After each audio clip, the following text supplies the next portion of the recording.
सत्संग। गुरुर्ब्रह्मा गुरुर्विष्णु गुरुदेव महेश्वरः गुरुदेव साक्षात् परब्रह्म तस्मै श्री गुरुवे नमः। अखण्डमण्डलाकारं व्याप्तं येन चराचरं तत्पदं दर्शितं येन तस्मै श्री गुरुवे नमः। ओम श्री गुरुवे नमः। महात्मा तैलंग स्वामी रूपेण आवाहयामि स्थापयामि ध्यायामि पूजयामि ततो नमस्कारं करोमि। तन्मयता पर उल्लेख पूर्ण होने जा रहा है।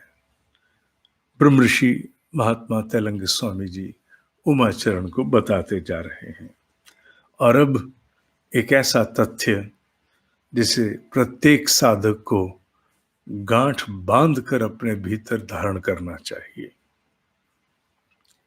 जिससे बुद्धि के कौतुक समाप्त हों। यम नियम आसन प्राणायाम प्रत्याहार धारणा ध्यान और समाधि।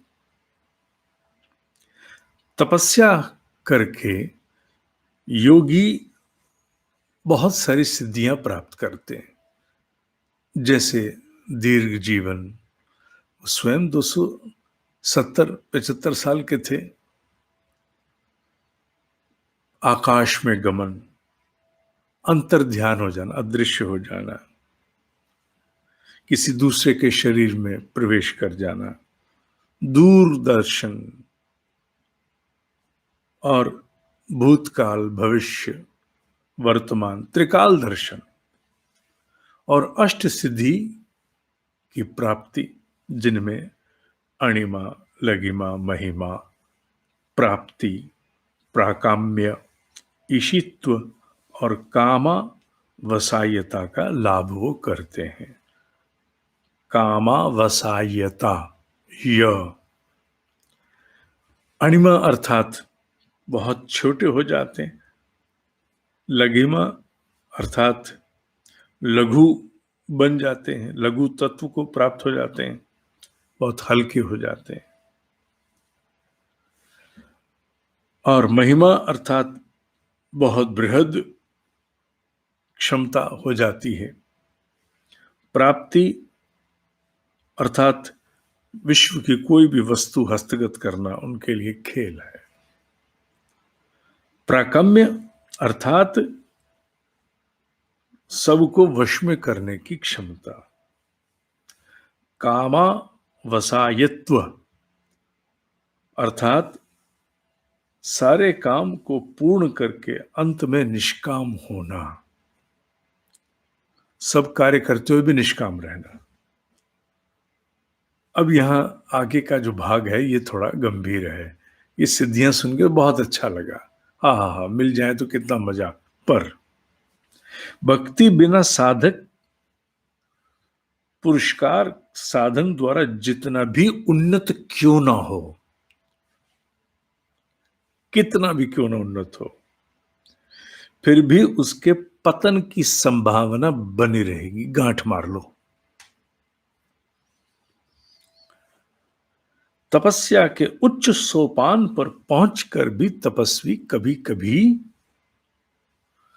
अविश्वास और नैराश्य उपस्थित होता है, निराशा उपस्थित होती, परंतु उनके साथ भक्ति आने से कभी अविश्वास नहीं होता है। योगी तब जाकर अनायास मुक्ति पा सकता है।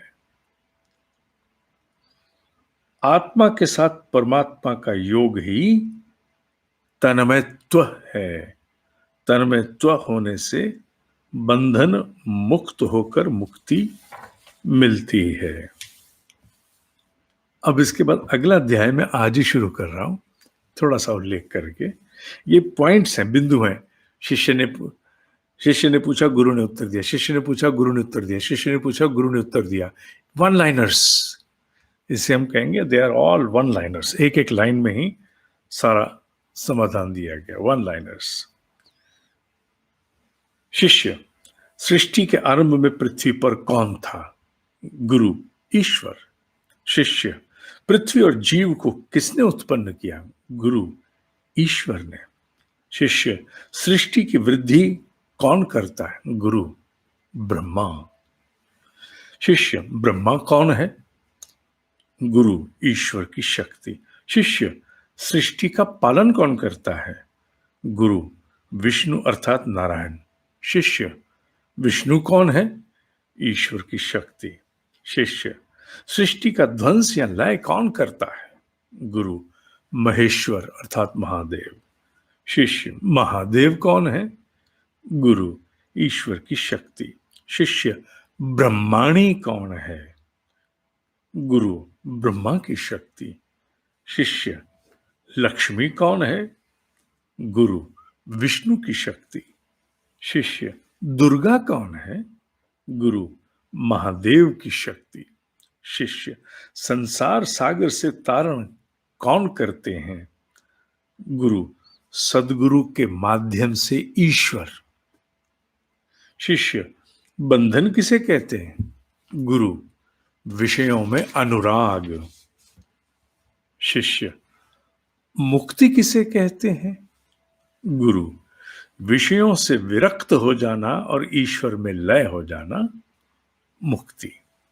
शिष्य, घोर नरक क्या है? गुरु, चैतन्य बोध से हीन हो जाना। शिष्य, स्वर्ग कहाँ है? गुरु, आशा का क्षय होने पर यह पृथ्वी ही स्वर्ग है। आशा का क्षय होने पर। शिष्य, संसार बंधन कैसे छूटता है? गुरु, आत्मबोध होने से। शिष्य, क्या करने से मुक्ति मिलती है? गुरु, तत्व ज्ञान होने से। शिष्य, नरक का कारण क्या है? गुरु, हिंसा। शिष्य, स्वर्ग का कारण कौन है? गुरु, अहिंसा। शिष्य, मनुष्य के शत्रु कौन है? गुरु, उसकी इंद्रियां। शिष्य, मनुष्य के मित्र कौन है? वशीकृत इंद्रियां, वशीभूत इंद्रियां। आज के लिए सत्संग इतना ही। ओम ही सत्य है, ओम ही सत्य है, ओम ही सत्य है।